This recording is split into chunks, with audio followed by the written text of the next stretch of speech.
Je voudrais le compléter juste parce que j'ai comme l'impression qu'il a annoncé certaines choses, mais vous revenez sur les mêmes. Mettre à la disposition des parties prenantes la cartographie, ça c'est une option qui devrait être levée parce qu'en fait, pour leur permettre d'observer différentes opérations, il faudra qu'ils sachent où ils y vont. C'est tout à fait important. Mais comme il vous le dit, pour le moment, il n'y a que des statistiques. L'équipe continue à y travailler pour mettre cela dans une cartographie, dans une carte, de manière à ce qu'on sache tel centre d'inscription, c'est telle école, à telle adresse, ainsi de suite. Et ça arrive quand? Justement, c'est la question. C'est ça, c'est ces éléments-là d'adresse. Et dès qu'on termine, comme il vous le dit, l'option sera levée. Déjà ici, la plénière a eu à lever l'option, disons, à décider ces statistiques, valider cela. Ça, c'est la première étape. Maintenant, on y travaille pour que finalement, nous puissions discuter dans quelle mesure on peut mettre ça à la disposition de la population des parties prenantes. Très bien. Donc ça, c'est tout à fait normal. Et ça devrait arriver, ça c'est clair. Deuxième, on passe à la deuxième étape avant de donner la parole à notre public. Ce sera donc la question des panélistes qui vont réagir aux éléments de réponse que vous avez donnés. On commence avec Cyril Botoko et puis on va prendre Trésor Kibangula et ensuite on va prendre le public. Merci beaucoup, Passion.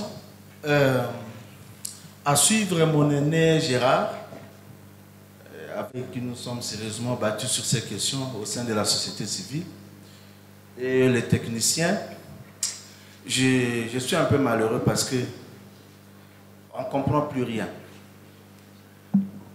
Les questions concernant les cartographies opérationnelles et les calendriers électoraux sont devenues des questions fétiches, des questions taboues dans notre processus électoral. Depuis le processus passé, je crois, jusqu'à maintenant, ça devient un problème. Comment est-ce que la publication des calendriers électoraux doit poser problème? Quel est ce processus électoral qui va manquer de contraintes? Mais il a expliqué qu'il y a des contraintes liées... Oui, mais c'est ce que j'ai dit. Oui. Quel est ce processus électoral qui peut manquer de contraintes? Nous sommes dans un état normal. Mais s'il publie un calendrier qui va être révisé parce que les contraintes ne sont pas vidées, vous serez le premier à pouvoir... Les calendriers électoraux n'est pas plus important que les verrous placés dans la Constitution. Aujourd'hui, si nous parlons des délais constitutionnels, des délais pour les élections, on ne se réfère pas à un calendrier. On se réfère à une Constitution qui nous dit qu'après tel délai, il faut qu'il y ait des élections. Dans ce moment-là, c'est quoi le problème avec les calendriers électoraux? Le calendrier électoral, c'est un document important. Et c'est un document qui doit être publié, c'est même un droit pour les parties prenantes et le peuple congolais, qui doivent être au courant de la manière dont le processus électoral est articulé et s'y préparer. Parce que les élections, c'est pour eux, ce n'est pas pour la CENI. Les élections, c'est pour le peuple, pour les citoyens. Et les citoyens doivent connaître comment le processus est articulé. Sinon, ça vaut qu'à vue. Et en ce moment-là, ça entame la confiance. On note. Qu'est-ce que ces gens-là font de l'intérieur? Je vais continuer avec la question des cartographies. La loi n'oblige pas et la loi ne l'interdit pas. Mais il s'avère que les cartographies opérationnelles, on parle des cartographies des centres d'inscription, desquelles découleront les cartographies pour les centres bureaux de vote.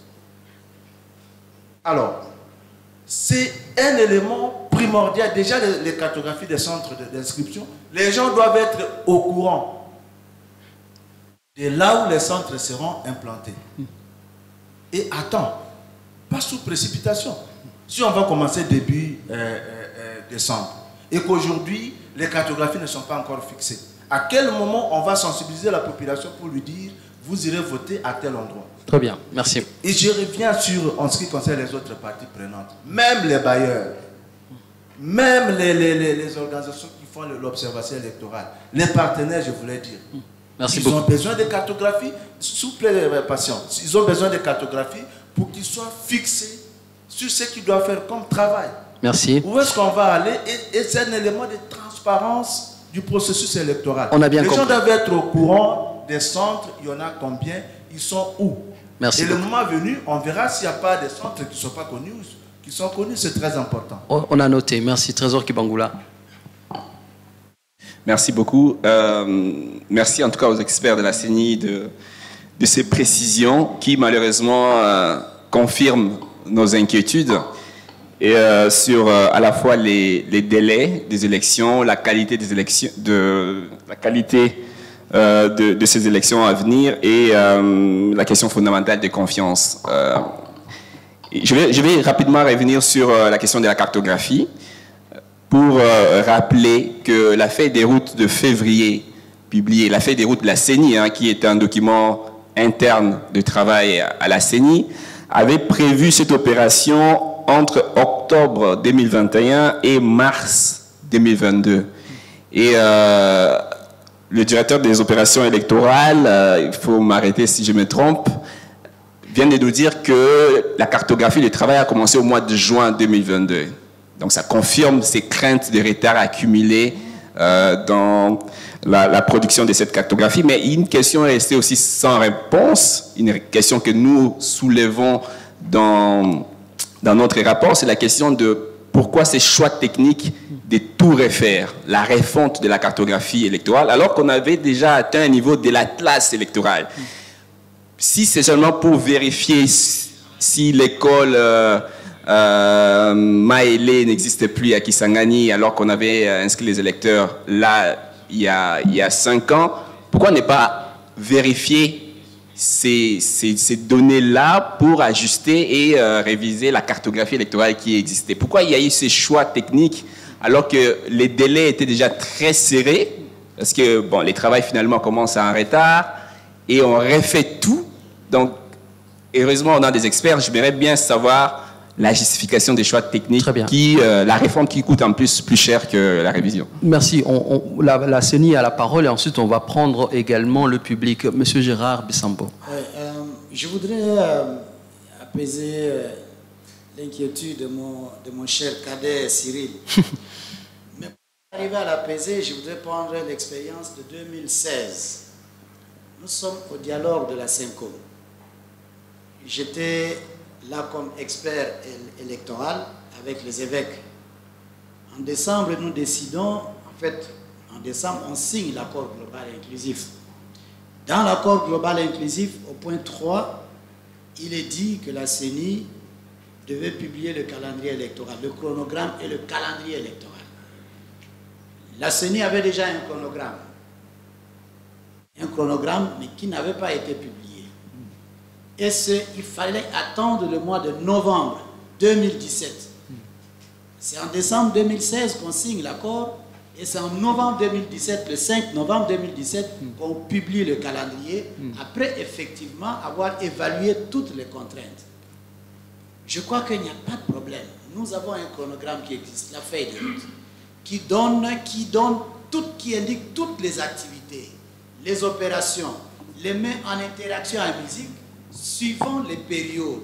Donc une périodisation des différentes opérations et activités, mais en respectant les délais critiques. Les délais critiques, c'est quoi? C'est décembre 2023. Et puis tous les autres délais. Le calendrier ne viendra que actualiser certains éléments et donner des indications en termes de dates, et les activités devront être les mêmes, évidemment aussi en tenant compte à ce délai critique qui est l'organisation des élections au mois de décembre. Ne vous faites pas de problème, comme le président l'a promis, 2 mois, quand il est au mois de septembre, il dit c'est dans 2 mois, les 2 mois c'est au mois de novembre, eh bien on ne sait pas encore de dire, on est resté sur cette déclaration que dans 2 mois, dans quelques semaines peut-être, on pourrait avoir le calendrier électoral. Donc je crois que effectivement c'est un outil pour essayer d'évaluer la transparence, la conduite des opérations, il n'y a pas de problème. Deuxièmement, je voudrais prendre la question, bon, je ne vais pas tellement répondre à la question de la cartographie, mais je voudrais quand même revenir sur, parce que quand j'ai lu le rapport de Bouteli, quand il insiste sur pourquoi avoir fait le choix technique de faire la refonte au lieu de ne simplement actualiser. Je crois qu'en faisant l'interaction entre les mots, dans la refonte, il y a l'actualisation. Quand on a déjà fait quelque chose, on ne peut pas le refondre sans actualiser. C'est tout à fait important. Et pourquoi nous parlons de la refonte? Comme ils l'ont dit eux-mêmes. C'est parce que, il vous l'a dit, il y a des centres d'inscription des écoles qui avaient abrité des centres d'inscription avant, qui aujourd'hui n'existent plus. Il faut arriver à les identifier. Il faut arriver à trouver une autre école dans le parage de manière à ce qu'on puisse installer ce centre d'inscription-là. L'objectif étant de rapprocher le centre d'inscription des électeurs. C'est tout à fait important. Il y a des coins qui, hier, jadis, étaient des coins pacifiques, mais aujourd'hui, il y a des conflits, surtout au niveau des groupements. Deux groupements qui avant cohabitaient, aujourd'hui ne peuvent pas cohabiter, étant donné que les politiques aiment bien faire leur travail. Évidemment, ils sont en conflit, alors que ces deux groupements, ou encore le village qui est juste à côté de ces groupements, partageait le centre d'inscription de l'autre groupement. Pour éviter que ces conflits arrivent, il faut faire quoi? Il faut les séparer. Que vous le veuillez ou pas, vous serez amené à déployer les gens sur le terrain pour collecter les données. Et donc, en fait, vous parlerez de la réforme, mais en même temps, c'est aussi de l'actualisation. Je vais passer la parole au directeur Odile Kaba, chargé des questions juridiques. Il a certainement des informations à ajouter. Merci beaucoup. Donc, vous comprenez que la CENI a la parole, donc elle va user son droit de réponse. Je vous en prie. Merci, Excellence, pour la parole.